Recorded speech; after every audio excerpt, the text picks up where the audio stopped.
that everybody is doing well. And it's a very tough time with the virus around. So please, please be careful. I don't want anybody coming down with this thing. And if you are down with it, you have our prayers, of course, and hope that you're staying well and taking very, very good care of yourself. This afternoon, what I thought we would do today is take a break from our study of the Psalms, which I've enjoyed, but I think it's time to take a break from that.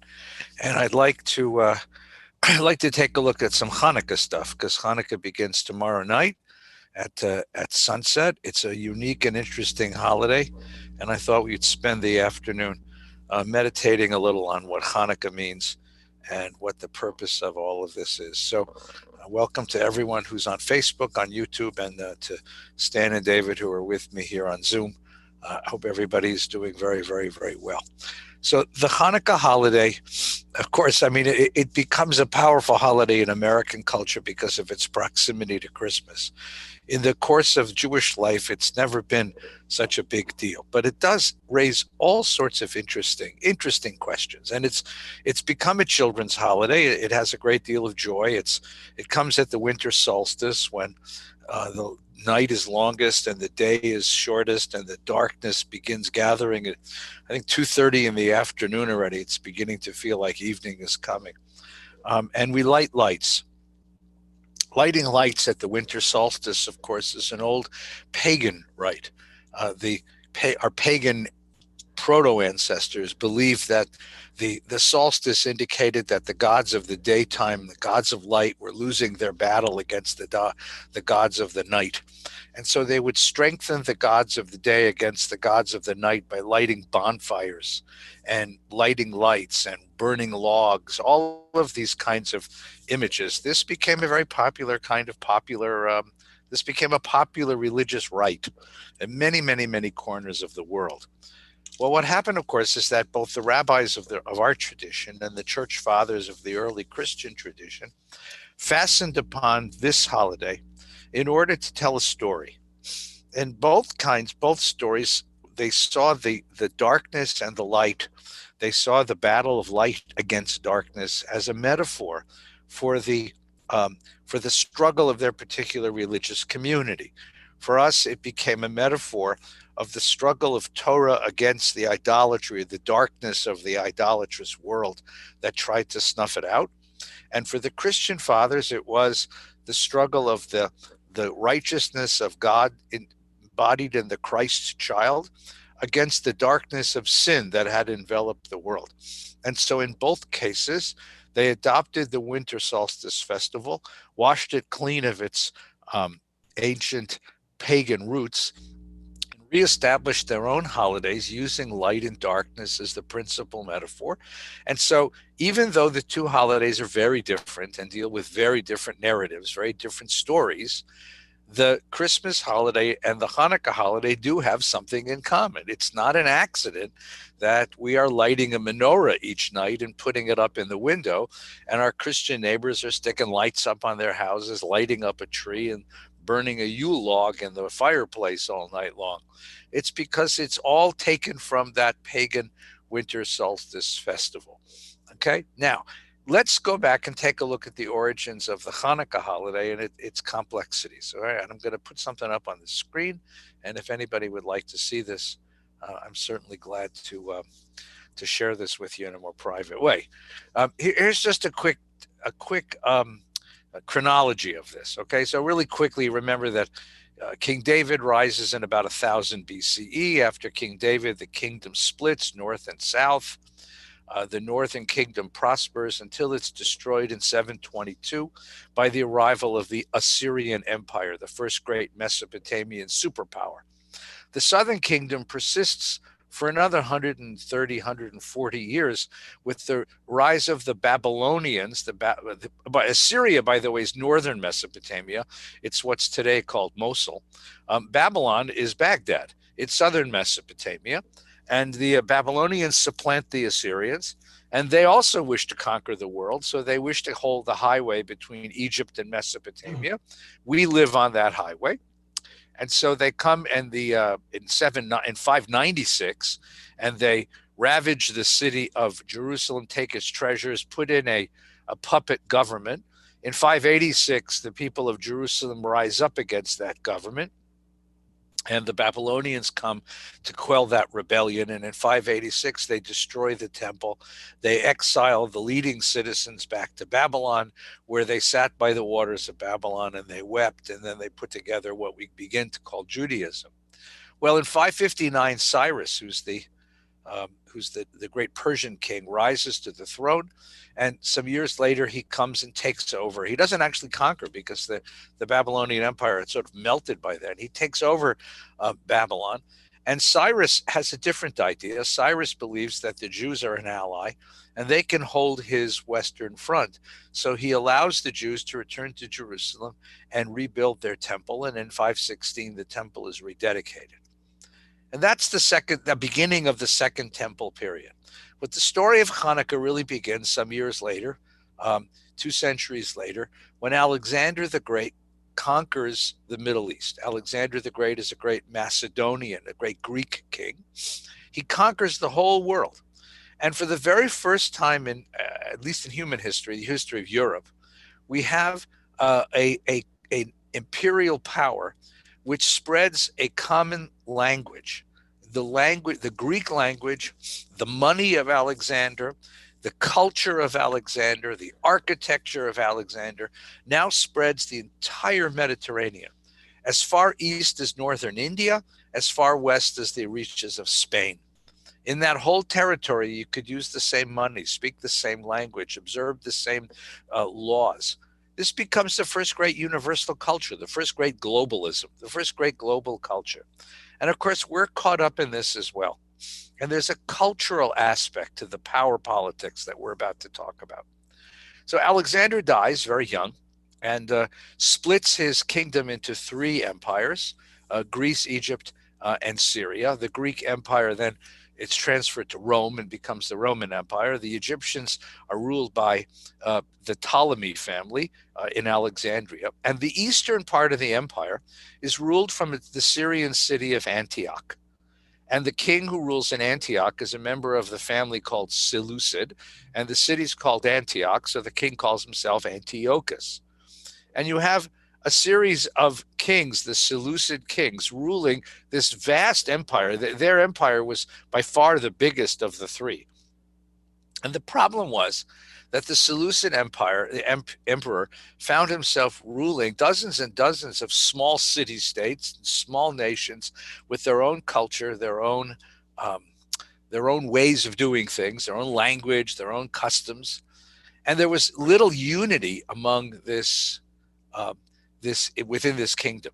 And so one of the political aims of the Seleucid Empire was to sort of gather up all of these disparate peoples and various peoples into one political entity. Beyond that was the same impulse that drove Alexander, which is to spread the glories of Hellenistic, of Greek culture.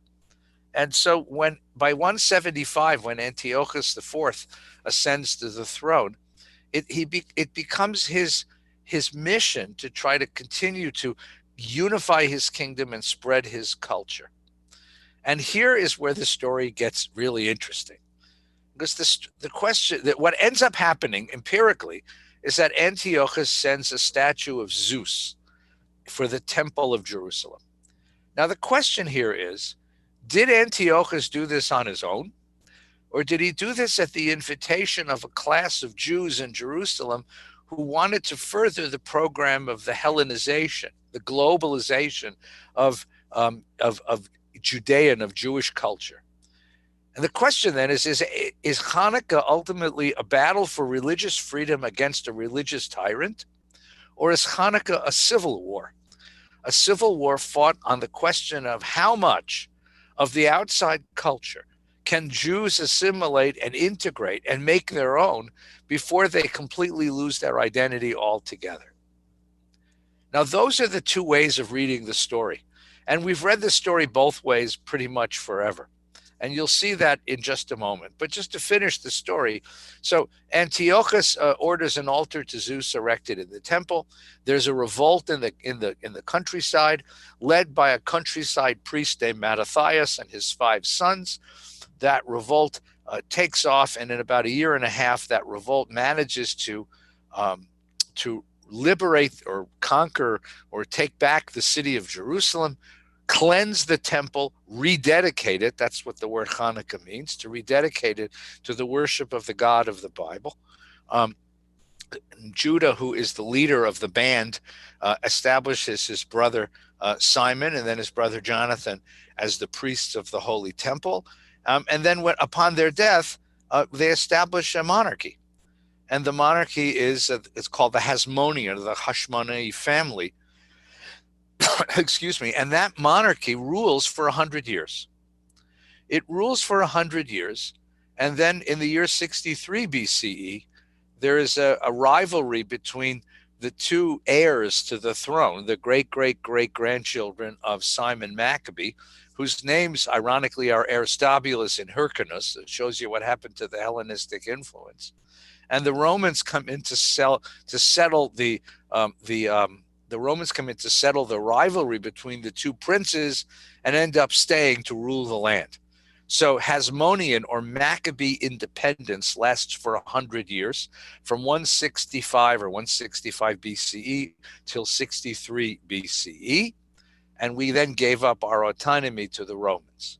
It's an interesting, sad story of the failure of Jewish self-government in that moment.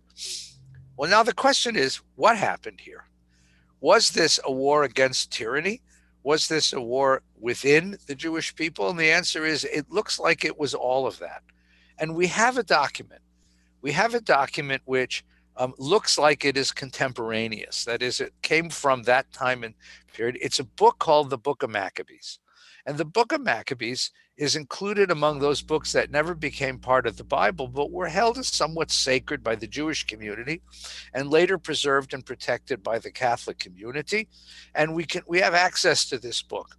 The Book of Maccabees is a justification of the Maccabees' politics. Because see, the great question was, so upon Judah's death, Simon becomes the ruler of the land. And upon his death, his grandson actually becomes the king. He crowns himself king. But the kings of Judah are supposed to be of the Davidic line, and the Maccabees are not of that line. And the question is, what gives them legitimacy? And the Book of Maccabees was written in order to give legitimacy to the Hashmonai, to the Hasmonean monarchy, and also to tell the story. So here's the story as we have it in the Book of Maccabees, right? And I've taken some excerpts from the book, but if you'd like to read it, it's a great read, by the way. It's a great story. And that, by the way, is going to be one of the interesting issues, because it's a very Greek story, and you'll see that in a moment.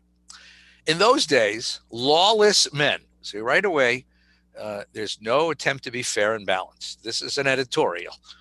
Lawless men came forth from Israel and misled many, saying, let's go and make a covenant with the Gentiles round about us, for since we separated from them, many evils have come upon us. This proposal pleased them, and they did, and some of the people eagerly went to the king. He authorized them to observe the ordinances of the Gentiles. So they built a gymnasium in Jerusalem. A gymnasium is not a health club the way we think of it. A gymnasium is a gentleman's culture club. It's a place where educated gentlemen gather for education, for politics, for culture, for entertainment. It's a place where the educated gentlemen of a community gather to make the decisions. It's the proverbial smoke-filled room. They built a gymnasium in Jerusalem according to the Gentile customs. So what's happening is, what the Book of Maccabees says is, there rose up in Jerusalem a class of people who were truly taken with Alexander the Great's Hellenism and wanted to further that program among the Jews of Jerusalem and of Judea. And so what they did is they adopt the city plan and made Jerusalem into a polis, and adopt the politics plan and created a senate like you would have had in any Greek city. And they built a gymnasium, and they built all the other institutions that made Jerusalem into a Greek city. But that wasn't enough for them. Just adopting the outward trappings of Hellenism wasn't sufficient. They wanted something more intimate. They removed the marks of circumcision. Don't ask. Basically, part of Greek culture was the worship of the body, or the reverence for the body. the beauty of the body reflected upon the beauty of the soul. And so the Olympic Games, the sport, the notion of sport is invented by the ancient Greeks, and sport becomes something to celebrate the beauty of the body. And so sport was conducted naked by men, of course. And the problem was that if you were a Jew and you showed up circumcised, that was considered a terrible flaw. It was a way of marring the perfection of the body. So if you were truly going to participate in the games, in the sporting life, the sport life of ancient Greek city, it was untoward to show up circumcised. Now, how do you erase the marks of circumcision? I'll leave that to your perverted imagination, but just assume the fact that there were men who decided that they would try and accomplish this and abandon the Holy Covenant. That really is the line. These were people who were so eager to set aside the ways of their ancestral culture that separated them from the rest of the world and adopt what they saw was this modern culture that had so many advantages. They wanted nothing to do with their Jewish background. They joined with the Gentiles and sold themselves to do evil. So the Book of Maccabees condemns them right away. Right? So the king wrote to his whole kingdom that all should be one people. So having talked about this class of people in Jerusalem, now we shift the scene up to Antioch.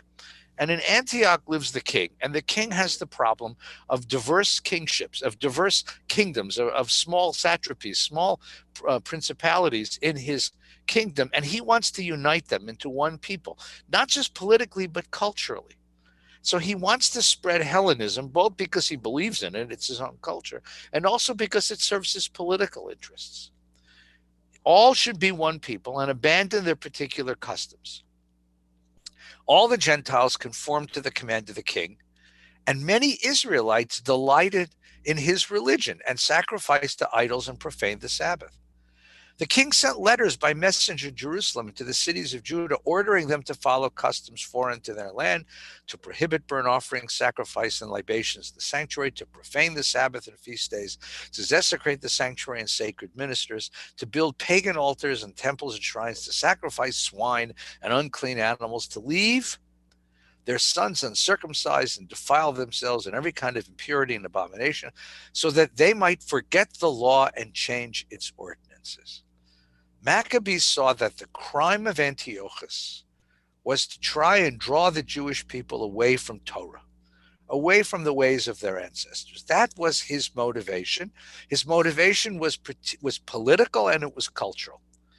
It was a colonization move to try to get this group of backward natives of this Palestine, of Israel, which was at the time a sort of backwater, to observe the modern culture of Hellenism. And in order to encourage that, he commands people to abandon their ancestral culture, and he makes the observance of those rites, the observance of circumcision, the observance of Sabbath, the observance of sacrifice, treif. He makes them illegal. Whoever refused to act according to the command of the king was to be put to death. It was illegal to do Torah. So, as the Book of Maccabees tells us, the problem here was the tyranny of Antiochus and the perfidy, the willingness of a certain class of Jews in Jerusalem to go along with this, to support this policy. In words such as he wrote to the whole kingdom, he appointed inspectors, all the people. He ordered the cities of Judah to offer sacrifice, each in his turn. Many of the people, those who abandoned the law, the Torah, joined them and committed evil in the land. They drove Israel into hiding wherever places of refuge could be found. Okay? And here is the act that drew the particular ire of the Maccabees. Because notice at this point, even though Torah is outlawed, Sabbath is outlawed, sacrifice to the God of Abraham is outlawed, no response. There's no revolt yet. What caused the revolt? Here it comes. On the 15th day of the month of Kislev, which is about a week ago, in the year 145, since Alexander's conquest, the king erected the desolating abomination, that's the Book of Maccabees words for a statue. Upon the altar of burnt offerings, the surrounding cities of Judah, they built pagan altars. He brings his gods into the temple of Jerusalem. Now that's the act. That's the sort of heart. See, if you have to draw a line, and this is such an interesting question. The question at what point is, the question is, so when you have an assimilation in a culture, an integration in a culture, at what point do you cross when you say that culture is no longer what it was before? We're speaking English, not Hebrew. We're dressed in American garb. I like to watch football and baseball on the TV. I eat Mexican food and sushi. Kosher, but Mexican food and sushi. All of these are cultural affectations that I've taken from the American culture within which we live. The question is, does that violate the Jewishness that I embrace as well? I told you I have a cousin who is a big fan of the Yankees, and he's a very religious guy. So what he does is he puts his yarmulke, he puts his Yankees hat over his yarmulke, dressed modestly, gets a bag of ultra kosher corned beef sandwiches, and takes his son to Yankee Stadium to watch a game. And during the seventh inning, goes to the Lodge deck where they have a mincha mariv. They have a mincha mariv minyan on the Lodge deck of Yankee Stadium on evening games. And if I say to him, this is bittul Torah, you're taking time away from your piety, he says, no, this is sacred. This is the Yankees, you know. I mean, so he's made his accommodation. Very orthodox guy, but he's made his accommodation with America. For him to go, you observe the law of the Torah, you observe kosher and Shabbos, you tzedakah, you pray, he learns, or a learned man wears tzitzis and wears a black yarmulke with a Yankee cap over it. I mean, the image of a Yankee cap over the yarmulke tells you everything you need to know. That's his accommodation with America. Now, he looks at me and tells me that I'm the assimilated one because he doesn't own a television set. He doesn't want that in his culture. He doesn't want that in his home. And he thinks that feminism is a great curse. He doesn't want that in his culture. And so what can you assimilate before you give up the whole thing, the whole game? And the answer for the Book of Maccabees is this answer. The answer is the singular commitment to monotheism. Once the king puts the pagan statues in the altar, in the temple, that's the crossing of the line. They burned incense at the doors of houses of the streets. Any scrolls of the law, the Torah that they found, they tore up and burned. Whoever was found with a scroll of the covenant, whoever observed the law, was condemned to death by royal decree. This becomes the oppression. So they used their power against Israel, against those who were caught each month in cities. On the 25th day of each month, they sacrificed on the pagan altar that was over the altar of the burnt offerings. They kept, keeping with the decree, they put to death women who had their children circumcised, their families also who had circumcised and killed them. Now, by the way, none of this can be documented as true. You know, and the problem I have with this, although it sounds gruesome and wonderfully gory, is that in every propaganda campaign in human history, the way that you castigate your enemies as completely unhuman is to draw them as baby killers. If they're baby killers, that tells you that they're awful. So that the women, women who circumcised their kids, they would kill the kids and kill the women. That tells you just how bad these guys were, right? But many in Israel were determined and resolved in their hearts not to eat anything unclean. They preferred to die rather than be defiled with food or to profane the holy covenant, and die they did. And a very great wrath came upon Israel. Well, now comes the denouement of the story. The king's officers were enforcing the apostasy. That is, the king's officers who were bringing the statues of Zeus from town to town. They came to the town of Modin. Modin, by the way, today, back then, it was a farm town. It's just below the mountains of Jerusalem. So, you go up the hills of Jerusalem, you just at the bottom of the mountain, that's where you'll find Modin. Today, Modin is a huge bedroom community for Jerusalem and Tel Aviv. because the train goes through Modin. So it used to go just there to Tel Aviv. Now the train actually goes up to Jerusalem. It's 100,000 people living there. It's a beautiful town now. But back then it was a little farm town, a quiet farm town, to make them offer sacrifices. Many from Israel came to them. Many from Israel came to them, which means that there was no unanimity in this. No matter how gruesome and how terrible the oppression of Antiochus's regime was, there were still Israelites, there were still Jews who said, all right, I'll go that far. And Mattathias and his sons were assembled. And who was Mattathias? Mattathias was a priest. Remember that not all the priests served in the temple. There were those who were, not as close to the core of the family, that either they served in villages as sort of the village elder, or they didn't serve at all. They just were known as priests. So Mattathias is a priest, which means he's a descendant of Levi, by the way. David is a descendant of Judah. Mattathias and his sons were assembled. Then the king's officers spoke to Mattathias. You are a leader, honored and great in this city and supported by sons and brothers. Come, be the first to come and do what the king commands, as all the Gentiles and men of Judah and those that are left in Jerusalem have done. Then you and your sons will be numbered among friends of the king. You'll be honored with silver and gold and many gifts. Friends of the king, that phrase is a technical phrase. Friends of the king was a designation given certain outstanding citizens in ancient Greek cities that came with, for example, tax write-offs, tax benefits. It also came with certain other kinds of elevation. This was a particular. It wasn't just a friend of the king. It was a designation. It was a level of citizenship. And Mattathias, being the leader of the community, the king's officers are savvy enough to know that if they can get him to do this, they'll get everybody to do this without any trouble. So they're trying to co-opt him. They're trying to buy him off. They're trying to get him to step up.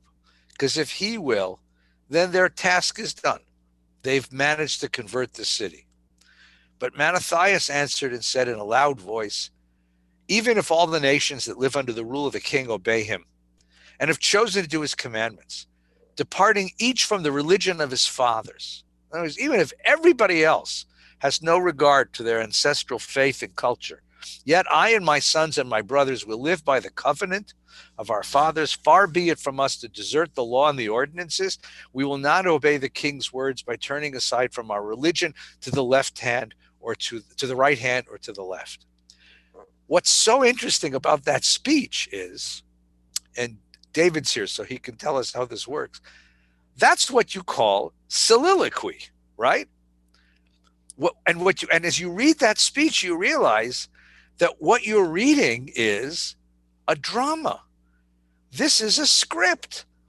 This was probably performed at one point, because if Mattathias were really the one on the spot and they came to him and asked him, that's not the way he would answer. But if you were writing a formal drama, a formal sort of Greek drama, right, with a chorus and a narrator and characters who step forward and they offer soliloquy, to be or not to be, that is the question, right? In this case, it's, even if all the other peoples of the world abandon their ancestral faith, me and my sons. Now, wait a minute. If this is soliloquy and this is formal drama, that's not a Jewish cultural form. That's a Greek cultural form. And so what you see here in the very writing of the book is, as they're telling you the story that Mattathias and his sons resisted the temptations of Greek culture, the very form in which they're telling it to you is a form of Greek culture, which is to say that, first of all, culture is very, very hard to resist. We live in it. We swim in it. It becomes part of us, and we don't even notice it. That's what makes it culture. We don't even notice it.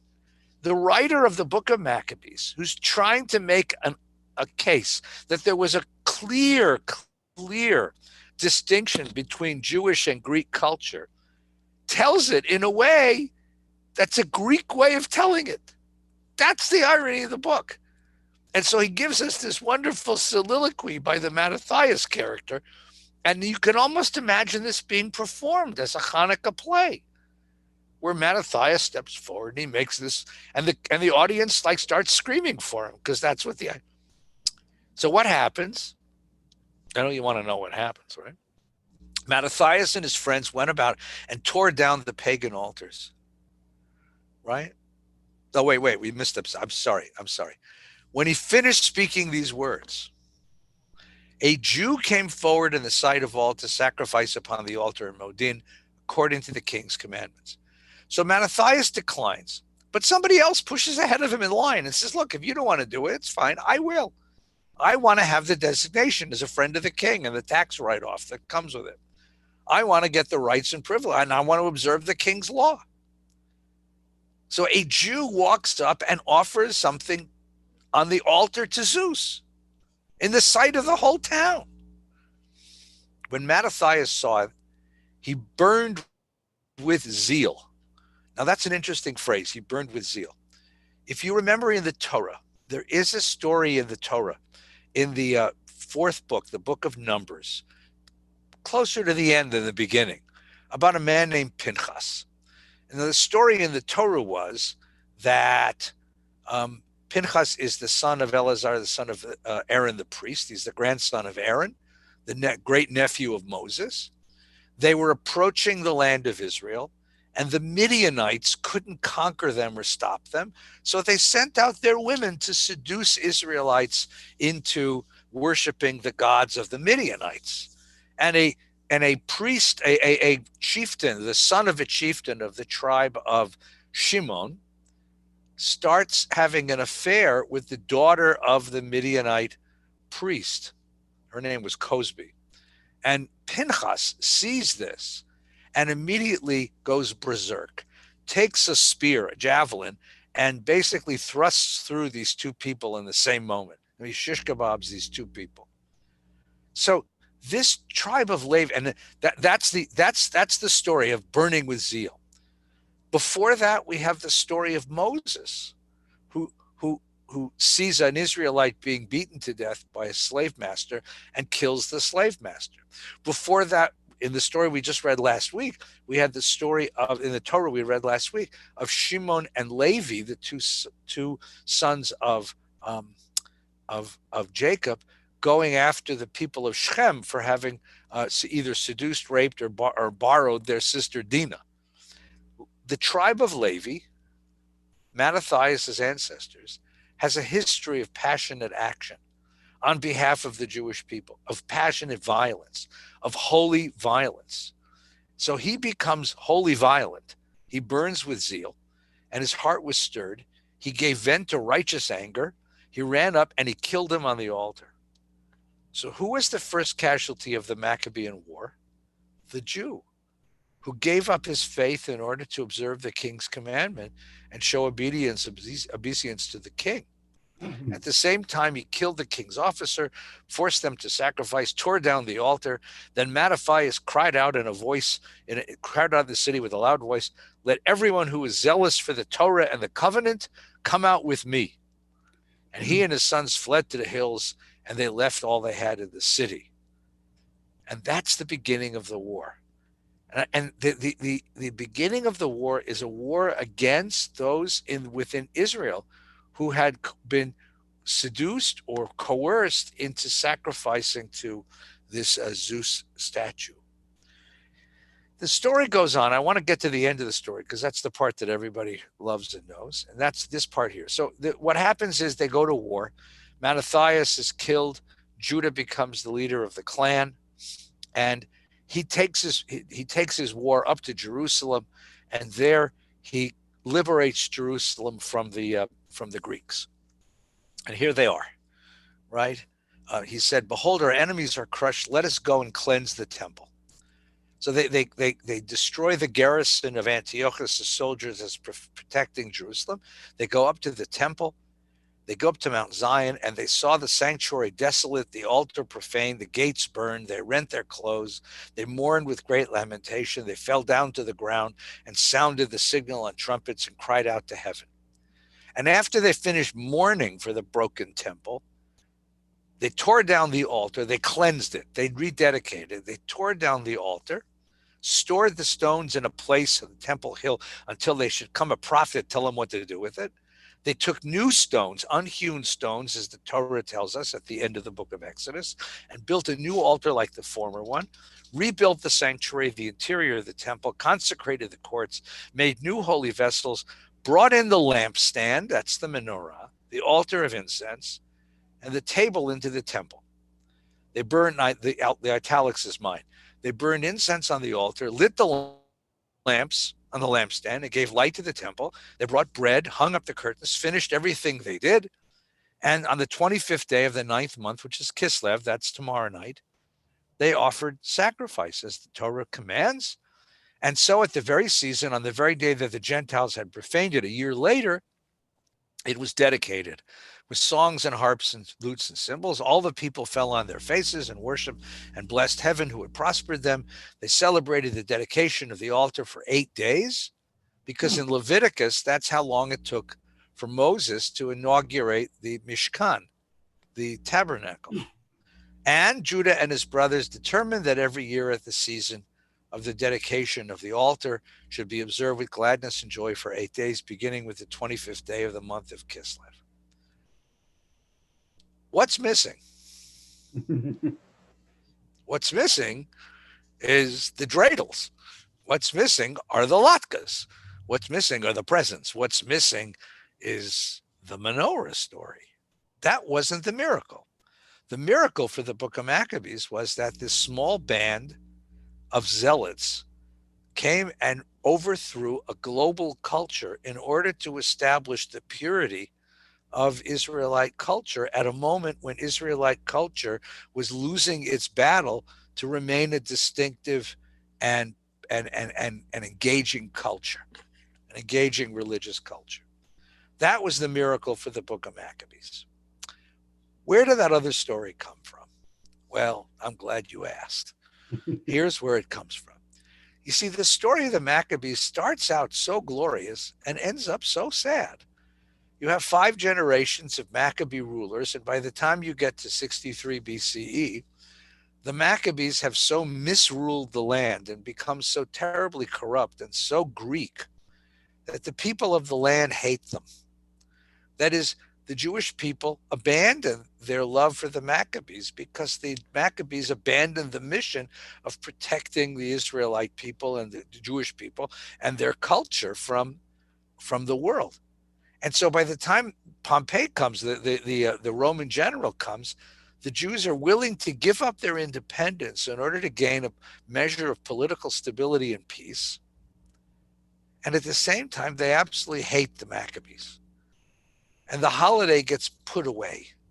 It just gets put away.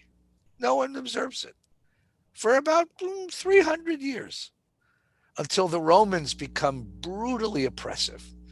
The destruction of the temple in the year 70 and the brutal oppression that follows, the Bar Kokhba revolt in 120, and the even more brutal oppression that follows that. And then following the destruction of the temple and following the defeat of Bar Kokhba, 2 military defeats, the holiday of Hanukkah makes a return. The holiday of Hanukkah, but not as a military holiday. You see that rabbis of the tradition had enough with the military.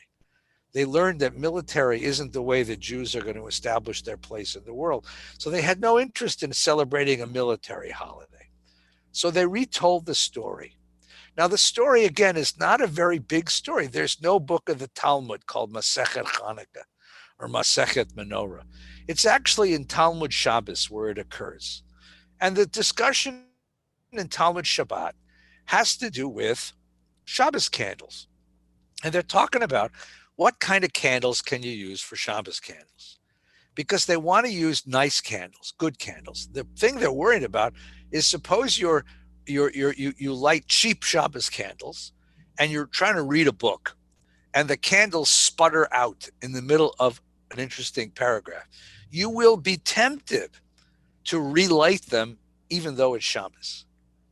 And so they're talking about these cheap candles. And they say you can't use them for Shabbos because if they sputter out, you'll be tempted to relight them. But they say you use them for Hanukkah.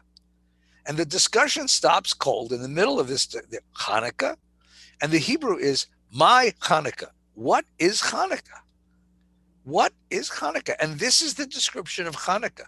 So Hanukkah makes a recurrence, a return in the 2nd, 3rd century under the brutality of Roman oppression.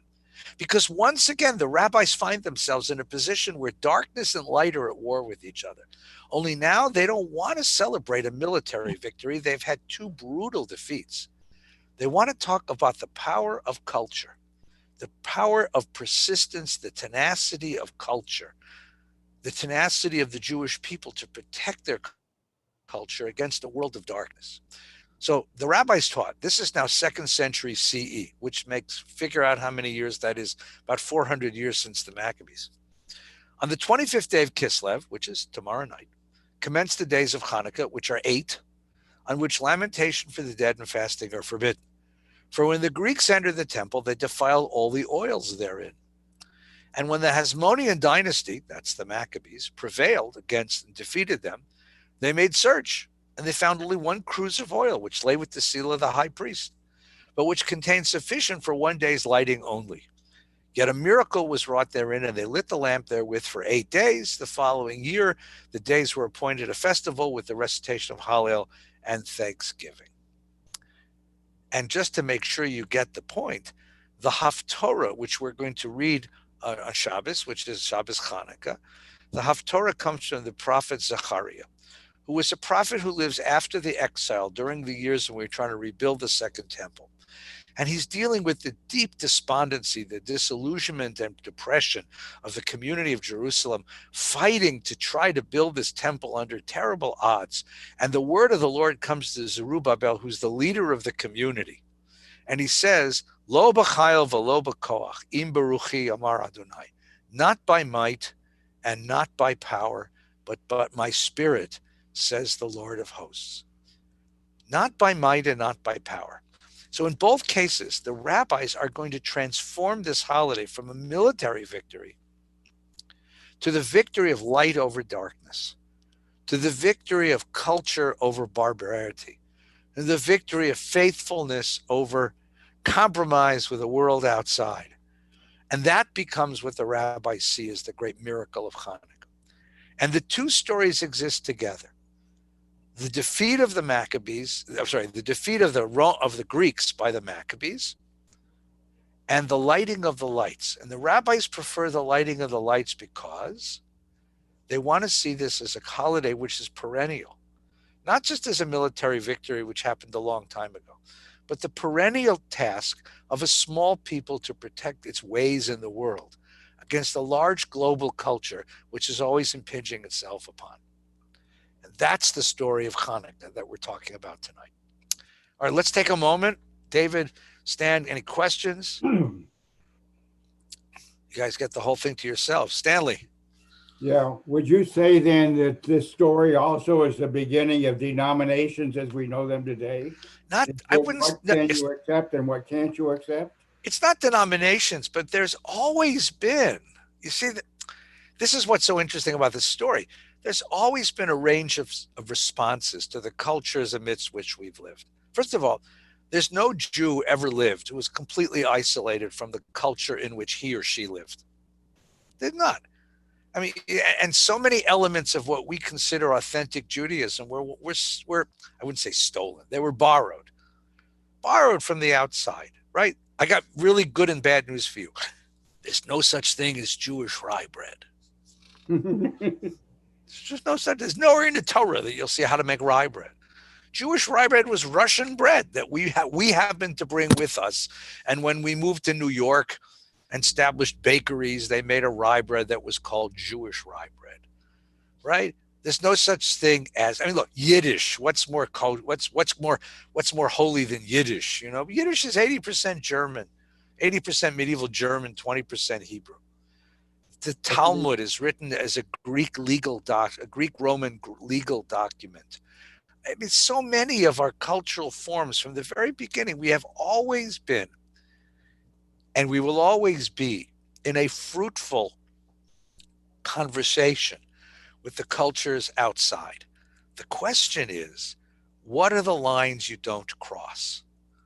What are the lines you don't cross? So we can say, yeah, Yiddish is German and rye bread was Russian, even latkes, these are Eastern European foods and modes of expression. Even our religious life has been touched deeply.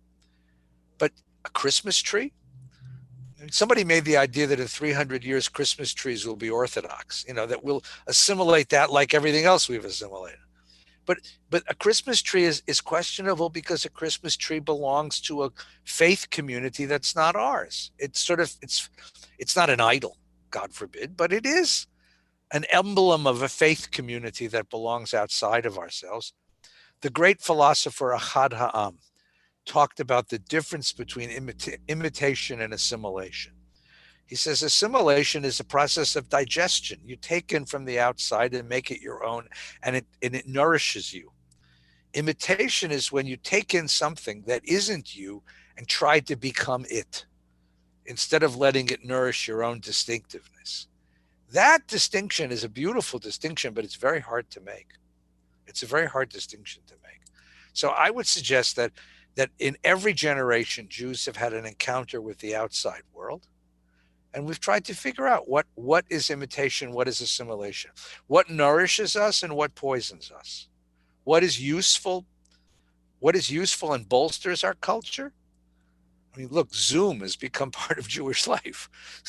We are verzumt, But there are other elements that you'd say, no, that can't be us. That doesn't belong with us. That's treif. That's outside. And that conversation is part of the conversation of being Jewish. Another issue question? Well, yes and no. The question, like for the reform movement, when it started in Germany, was it more as a accommodation to the culture that they wanted to belong to, or was it more just saying I don't want anything to do with Jewish law per se? No, look, if they didn't want anything to do with Jewish law, they would have just converted to become German Lutherans, which lots of people did. But they felt that there was an essence of Judaism. Let's take reform at its very, very best. They felt there was an essence of Judaism, and that the essence of Judaism needed to be taught. It was an ethical monotheism that they deeply believed in, that it needed to be taught, but it needed to be taught in a language, in an idiom which was accessible to that place and that time. Now, I don't disagree with that move. Now, you may say, no, they assimilated too much. We can make that argument. But the idea was that there's an essence to Judaism, said the reformers, and that we need to communicate it in a language that our children will understand. And so you get Driving Miss Daisy. You get this sort of sense of the proper reform temple and a proper reform music and proper reform behavior. But they're trying to teach what they consider the ethical and spiritual foundations of Judaism, which is a very legitimate move. Now, you can disagree with it, Stan. You can disagree with it. You can say, no, they went too far. They gave up too much, or what they call the essence is too small a domain. I think more should be included. Great questions. That's the argument. That's the question we have to have. This is the serious side of Hanukkah. When you get done with the dreidels and you get done with the latkes, you get done with the geld, this is the story you got to ask. Hang on a second. David, you get the next question. Well, what it begs the question to me is, what does it mean to be Jewish? What is Judaism? Right. What is it? Yeah. So. Right. What's the essence? Yeah. And how do you tell if the reformers were using this German idealistic language of essence, that there is an essence to Judaism that you can identify and everything else is peripheral? The question is, what is essence and what is peripheral? Well, they never gave up the thing about the three and the one. Right. The fundament that's pretty essential. The question really is, what is essence and what is peripheral? And that becomes a really difficult question. And that's one of the great questions that we've always dealt with. But if you read the history of the Jewish people, you can't help but be struck by the ways in which Judaism has found an idiom in the cultures of all the places in which we've lived, in all the places in which we've lived. And that becomes such a very, and the question here is what happens in modernity when we live in a global culture? What does it do then? So listen, I wish both of you a really great Hanukkah, and everybody watching on Facebook and YouTube a really, really sweet Hanukkah. Valley Bet Shalom is doing a special thing each night of Hanukkah. You can find the announcement on the website. There's a drive-in candle lighting. You can come and light candles with us from the safety of your car. I'm going to be telling some of my famous Grinch stories to the kids, and there's lots of opportunities to celebrate and enjoy the sweetness of this holiday as well as its intellectual challenge. Tonight at 7 o'clock, we premiere another adventure in the Jewish Life Awakens, and our guest tonight is Dr. Yehuda Kurtzer from the Shalom Hartman Institute, who's a wonderful teacher. So join us on Facebook, YouTube, and on the website tonight at 7 o'clock. I wish you a very sweet and happy Hanukkah. Stay warm, and please, please, God, stay safe. Stay well. And to you. Take care, guys.